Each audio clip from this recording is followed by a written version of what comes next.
কল্পনা কৰক এটা ঘৰ য'ত সকলো আছে, মানুহ, পৰিয়াল, কিন্তু নাই মাথো এটা বস্তু, শান্তি। এজন ল'ৰা যিয়ে সপোন দেখিছিল, জীৱন গঢ়িব বিচাৰিছিল, কিন্তু সি প্ৰতিদিনে অলপ অলপকৈ ভিতৰৰ পৰা ভাঙি গৈছিল।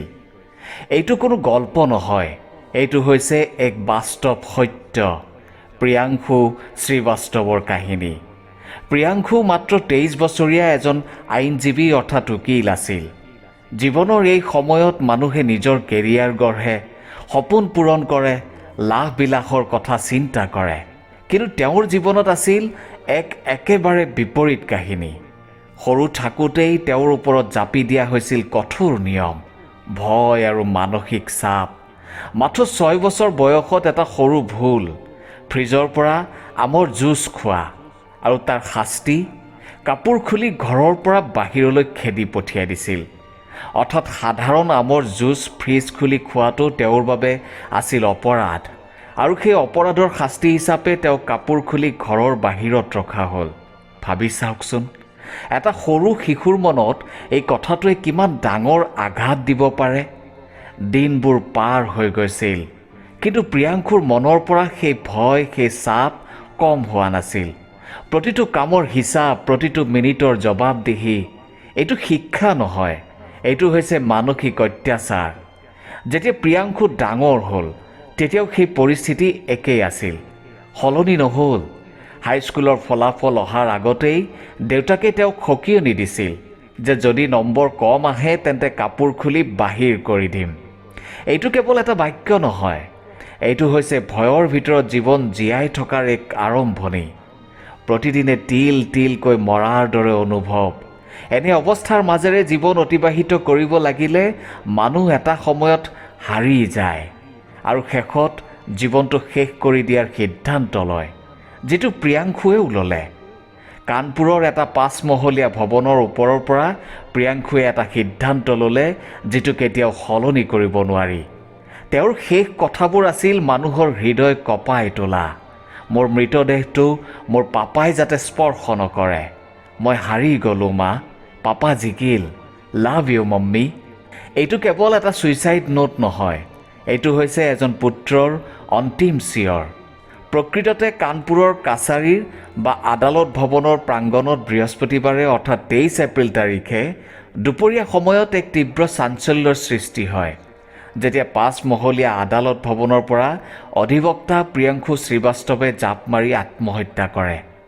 ঘটনাৰ পিছতে সমগ্ৰ প্ৰাংগণত এক হুলস্থুল পৰিৱেশৰ সৃষ্টি হয়। প্ৰত্যক্ষদৰ্শীসকলৰ মতে দুপৰীয়া প্ৰায় 2 বজাৰ সময়ত প্ৰিয়াংশু শ্ৰীবাস্তৱ নতুন ভৱনৰ 5ম মহলালৈ গৈছিল আৰু হঠাৎ তললৈ জঁপিয়াই পৰে। মূৰত গুৰুতৰ আঘাত পোৱাৰ ফলত ঘটনাস্থলীতেই তেওঁৰ মৃত্যু হয়।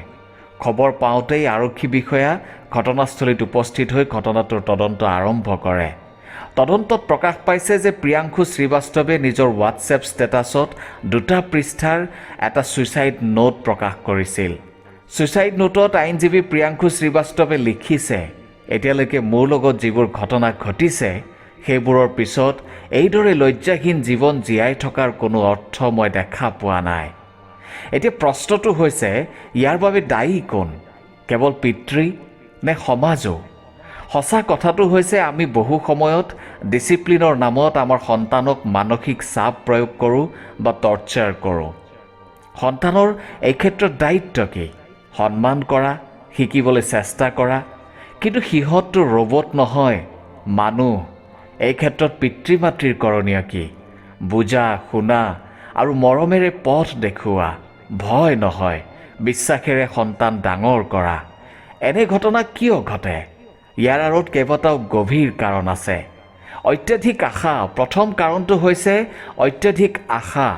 পিতৃ মাতৃয়ে কেতিয়াবা সন্তানৰ পৰা ইমানেই আশা কৰে যে সেই আশা সন্তানৰ বাবে মানসিক চাপলৈ পৰিণত হয়, ভয়লৈ পৰিণত হয়। মই যদি মা দেউতাই ভবামতে কৰিব নোৱাৰোঁ তেন্তে কি হ'ব মোৰ? এই যে কি হ'ব মোৰ বুলি চিন্তা কৰিলে এইখিনিতেই তেওঁৰ মনত অৰ্থাৎ সন্তানটিৰ মনত ভয়ে বাহ ল'লে, আৰু সেই ভয়টোৰ লগত আৰু ভয়ৰ যোগ হ'ব, আৰু শেষত সেই সন্তানটিয়ে কিবা এটা কৰাৰ কথা চিন্তা কৰাতকৈ তেওঁৰ ভয়টো বেছি ডাঙৰ হ'ব। আৰু শেষত আত্মজা। তুলনা, দ্বিতীয় কাৰণটো হৈছে তুলনা। প্ৰায় সকলো পিতৃ মাতৃয়ে নিজৰ সন্তানক আনৰ লগত প্ৰত্যক্ষ বা পৰোক্ষভাৱে তুলনা কৰে। কেতিয়াবা এনেকৈ তুলনা কৰে যে মোৰ ল'ৰা বা ছোৱালীজনীহে আনতকৈ ভাল, আৰু কেতিয়াবা নিজৰ ল'ৰা ছোৱালীকেইটা আনৰ দৰে হ'ব নোৱাৰিলেও চিন্তা, তুলনা। প্ৰথমটো কাৰণৰ দৰে আনৰ লগত কৰা তুলনাই নিজকহে ধ্বংস কৰে, আনক নহয়। এইখিনিতে জুবিনদাৰ কথা এটা মনত পৰিছে। তেওঁ এবাৰ কৈছিল যে নিজক কেতিয়াও আনৰ লগত তুলনা নকৰিবা, কাৰণ তোমাৰ দৰে দ্বিতীয়জন আৰু নাই। তৃতীয় কাৰণটো হৈছে যোগাযোগৰ অভাৱ। বহু সময়ত দেখা যায় যে পিতৃ মাতৃৰ লগত সন্তানৰ যোগাযোগ খুব কম। মানে একেখন ঘৰতেই থাকিও তেওঁলোকৰ মাজত বুজাবুজিৰ অভাৱ দেখা যায়, যাৰ ফলত পিতৃ মাতৃ আৰু সন্তানৰ মাজত এক দূৰত্ব আহি পৰে, আৰু এই দূৰত্বই শেষত মানসিক চাপ আৰু ভয়ৰ কাৰণ হৈ পৰে, যিয়ে মানুহক নিজকে শেষ কৰাত সহায় কৰে। চতুৰ্থতে মানসিক স্বাস্থ্য অৱহেলা কৰা। আমি যিমান শাৰীৰিক স্বাস্থ্যৰ প্ৰতি সচেতন, সিমান আমি মানসিক স্বাস্থ্যৰ ক্ষেত্ৰত দায়িত্বহীন, গুৰুত্বহীন। এটা কথা আমি সকলোৱে মনত ৰখাটো অতি প্ৰয়োজনীয় যে মানসিক স্বাস্থ্য আৰু শাৰীৰিক স্বাস্থ্য দুয়োটা এটা মুদ্ৰাৰ ইপিঠি সিপিঠি। এটাক এৰি আনটো কেতিয়াও সফল হ'ব নোৱাৰে। প্ৰিয়াংশু আৰু ঘূৰি নাহিব, কিন্তু তেওঁৰ কাহিনীয়ে বহু জীৱন বচাব পাৰে যদি আমি এই কাহিনীটোৰ পৰা, এই ঘটনাটোৰ পৰা শিকোঁ। যদি আপুনি এজন পিতৃ মাতৃ, অনুগ্ৰহ কৰি সন্তানক ভয় নেদেখুৱাব, তেওঁলোকক বুজিবলৈ চেষ্টা কৰক, বুজাবলৈ চেষ্টা কৰক। আৰু যদি আপুনি এজন সন্তান, অনুগ্ৰহ কৰি নীৰৱে নাথাকিব, আপোনাৰ কথা ক'ব। কাৰণ এটা জীৱন হেৰুওৱা মানে এটা সপোন আধৰুৱা হৈ ৰোৱা। আপুনি কি ভাবে?